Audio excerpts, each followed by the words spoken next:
1세기 유대인 신자들을 혼란스럽게 했던 것이 모세의 율법과 예수님의 복음과의 충돌의 문제였다고 하면, 오늘 우리를 좀 헷갈리게 하고 혼란스럽게 하는 것은 구약과 신약의 관계라고 할 수 있습니다. 여러분, 우리가 구약 성경을 읽어보면 이스라엘 민족만을 하나님은 선택받은 민족으로 그렇게 구원의 백성으로 말씀을 하십니다. 그런데 신약 성경은 세상 모든 민족 중에서 예수 믿는 사람들을 다 구원의 백성이라고 그렇게 부르고 계십니다. 그러니까 구약은 이스라엘을 구원받은 백성이다. 신약은 모든 민족 중에 예수 믿는 사람들. 그러니까 뭔가 지금 일치하지 않는 것 같습니다. 또 구약 성경은 모세의 율법을 지키고 실천할 때에 구원을 받는 것으로 말씀을 하시는데, 신약 성경은 복음을 듣고 행하는 믿음을 가질 때 구원이 있다, 그렇게 말씀을 하십니다. 이와 같이 구약과 신약은 서로 다른 걸 말씀하시는 것 같고 또 서로 충돌하는 것이 아니냐 하는 그런 혼란과 의문이 있을 수 있습니다. 여기에 대해서 오늘 히브리서는 율법과 복음의 관계를 설명을 하는 것을 통해서 오늘 우리가 가진 이 구약과 신약의 관계를 잘 보여주고 있습니다. 그 핵심이 뭐냐 하면 5절에 나오는 모형과 그림자라는 단어입니다. 여러분 5절에 보면 그들이 섬기는 것은, 그들이란 것이 이제 대제사장들 말하는데, 그들이 섬기는 것은 하늘에 있는 것의 모형과 그림자라. 모형과 그림자라는 이 단어를 지금 사용하고 있습니다. 여러분, 모형이라고 하는 것은 뭡니까?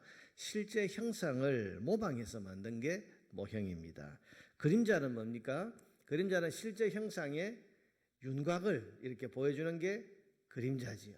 그래서 히브리서 기자는 지금 예수님의 복음의 모형이 모세의 율법이다, 그리고 신약 성경의 그림자가 구약 성경이다, 그렇게 지금 말하고 있습니다. 말하자면 예수님의 복음을 잘 이해할 수 있도록 하나님께서 미리 모형으로 보여주신 것이 모세의 율법이고, 신약 성경의 진리를 미리 윤곽으로 그려주신 것이 구약 성경이다, 그런 뜻입니다. 그러니까 실체는 복음이고 실체는 진리는 신약 성경인데, 구약이 뭐냐? 구약은 신약의 진리를 미리 윤곽으로 그려주신 것이고, 모세 율법은 예수님의 복음을 미리 모형으로 본따서 그렇게 보여주신 것이다, 그런 뜻입니다. 그러므로 여러분, 모세의 율법은 예수님의 복음을 가지고 이해해야 비로소 바르게 알 수가 있고, 구약 성경은 신약 성경의 빛으로 비추어야 바르게 깨달을 수가 있습니다. 여러분, 이것을 우리가 잘 알아야 됩니다.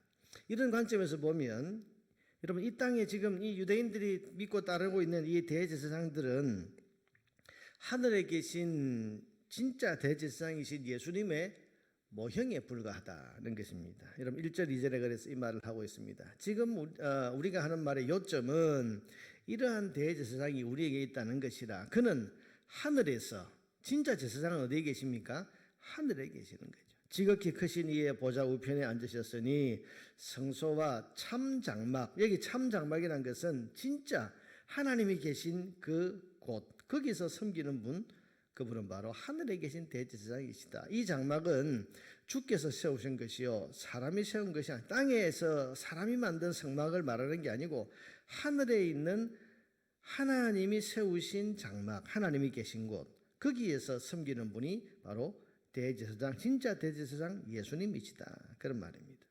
그럼 이 땅의 대제사장들은 뭐냐?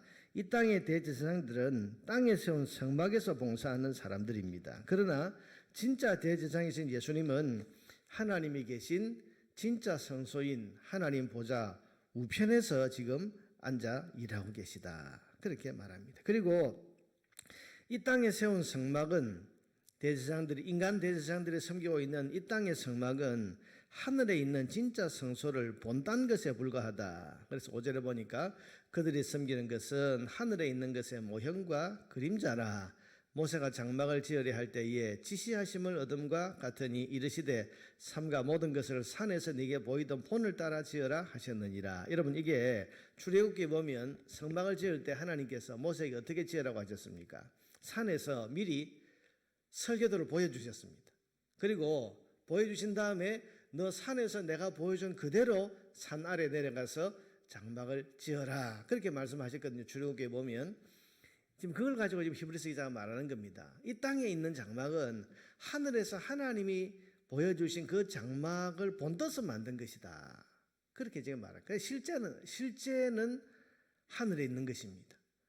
땅에 있는 것은 모형이고 본뜬 것이고 그림자다. 그런 말이죠. 여러분 좀 이 비교하는 것을 잘 이해를 하시겠죠. 거기다가 하나님께서는 구약의 율법을 대신할 새로운 언약, 복음을 주시겠다는 말씀을 이미 하셨습니다. 예레미야서 31장에 나오는데 여러분 7절부터 보면 이게 7절부터 10절까지 내용이 예레미야서를 지금 다시 해석하는 겁니다. 7절을 한번 보세요. 저 첫 언약이 구약 율법을 말합니다. 이게 무흠하였더라면, 아무 문제가 없었더라면 둘째 것을, 새로운 것을 요구할 일이 없었으려니와 그들의 잘못을 지적하여 말씀하시되 하면서 예레미야서를 인용합니다. 31장을 인용하죠. 주께서 이르시되 볼지어다 날이 이르리니 내가 이스라엘 집과 유다 집과 더불어 새 언약을 맺으리라. 이 새 언약이라는 것은 모세와 맺었던 그 율법의 언약 말고 새 언약을 맺을 날이 있을 것이다. 그렇게 말씀하시고 또 주께서 이르시기를 9절입니다. 이 언약은 내가 그들의 열조의 손을 잡고 애굽 땅에서 인도하여 내던 날에 그들과 맺은 언약, 이게 구약의 율법이죠. 모세 율법입니다. 이것과 같이 아니하도다. 그들은 내 언약 안에 머물러 있지 아니하므로 내가 그들을 돌보지 아니하였노라. 그러니까 이 구약의 율법은 백성들이 지킬 능력이 안 되니까 하나님께서 새로운 언약을 주시겠다. 10절에 또 주께서 이르시되 그날 후에 내가 이스라엘 집과 맺을 언약은 이 새 언약입니다. 복음을 말하는데 이것이니 내 법을 그들의 생각에 두고 그들의 마음에 이것을 기록하리라. 여러분 구약의 율법, 모세 율법은 어디에 기록했습니까? 돌판에 기록했죠. 그런데 새 율법, 새로운 언약, 복음, 이건 어디에 기록하겠다고요? 사람들의 생각과 마음에 기록을 하겠다.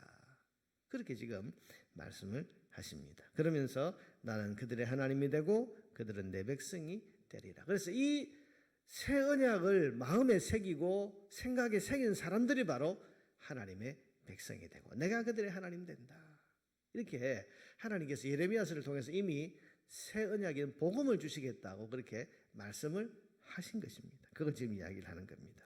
그러므로 그리고 예수님이 여러분 이 새 언약의 대표자이십니다. 6절에 보면 그러나 이제 그는 더 아름다운 직분, 그는 예수님을 말합니다. 더 아름다운 직분을 얻으셨으니 그는 더 좋은 약속으로 세우신 더 좋은 언약의 중보자시라. 이 말은 복음의 대표자가 예수님이시다.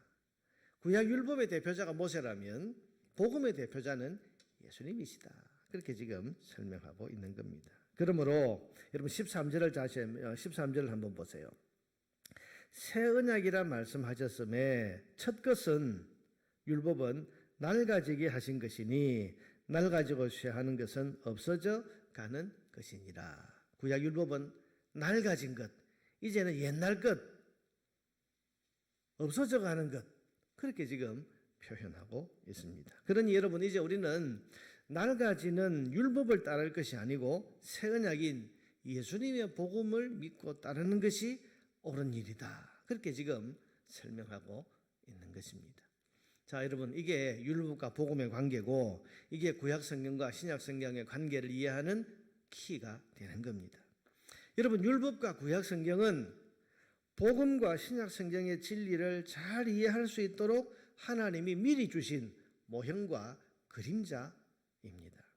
그러니 우리는 그림자를 따라서는 안 되고 모형을 따라가서는 안 되고 뭘 따라가야 됩니까? 실제 형상인 복음과 신약 성경의 진리를 따라가야 하는 것입니다.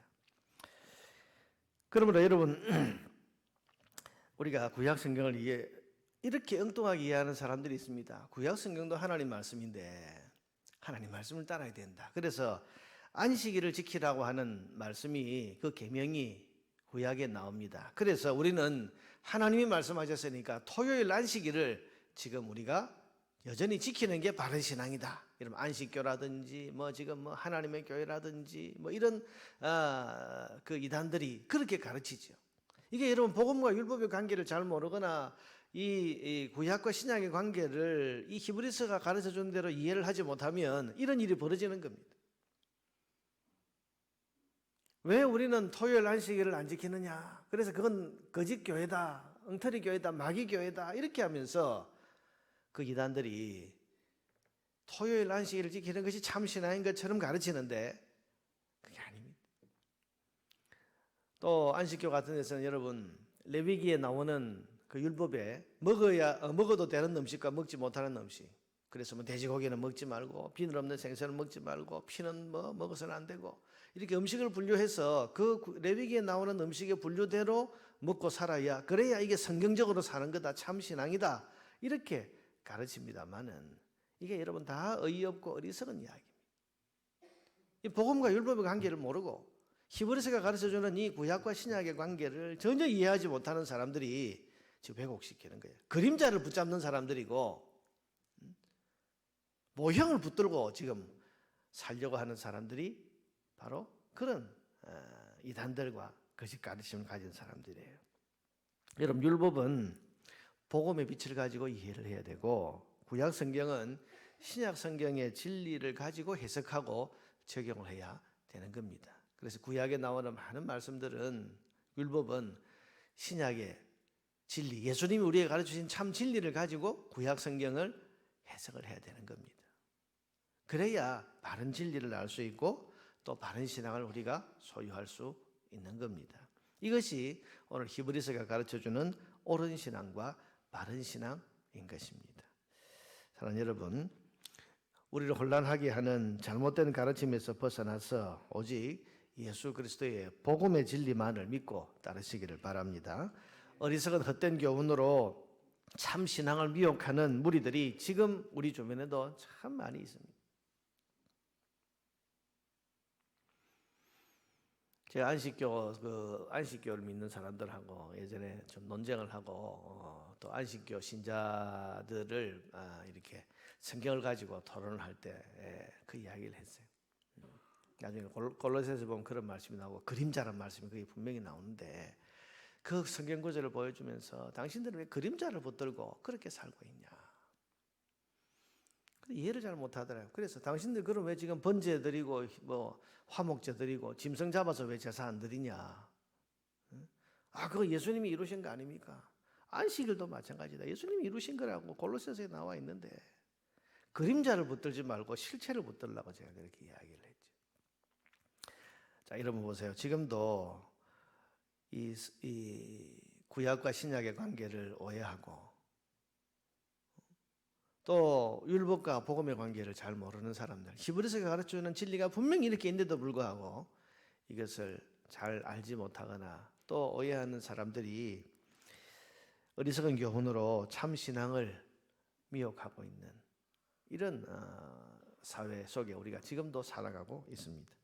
여러분 그들의 어리석은 말에 우리가 혼란스럽게 여기거나 헷갈려서는 안 됩니다. 오늘 히브리서가 가르쳐주는 이 율법과 복음의 관계를 잘 깨달아서 이단과 어리석은 미혹의 거짓 가르침들을 잘 분별하고 그래서 참 진리의 신앙만을 따라가는 여러분 모두가 되기를 주님의 이름으로 축복합니다.